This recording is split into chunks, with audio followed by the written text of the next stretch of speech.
حينما تنظر إلى هذا الطائر قد تنخدع بجمال ريشه وبراءته التي عهدناها في معظم الطيور، لكن أنثى الوقواق في الواقع لا تهتم بواجبات الحضانة والرعاية. لذلك حينما تأتي اللحظة التي تريد فيها أن تبيض فهي تبحث عن عش عائل يحوي على بيض طائر آخر تضع فيه بيضة واحدة ثم تستبدلها بإحدى بيضات العش، حتى تبعد كل ما من شأنه أن يثير الشك والريبة لدى الطائر الآخر. ودون ما تركيز قد تنطلي الخدعة عليه فيقوم بحضانة البيضة كما لو أنها خرجت من البطن ذاته.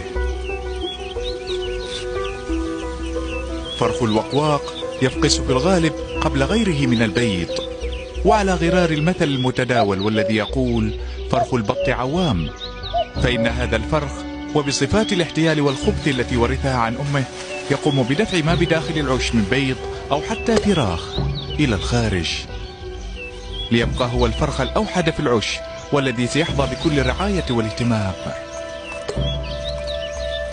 حينما يكبر قد يصبح أكبر من العش ومن الطائر العائل أيضا، لكنه لن يتوقف عن طلب الغذاء إلى أن يصبح بمقدوره الطيران.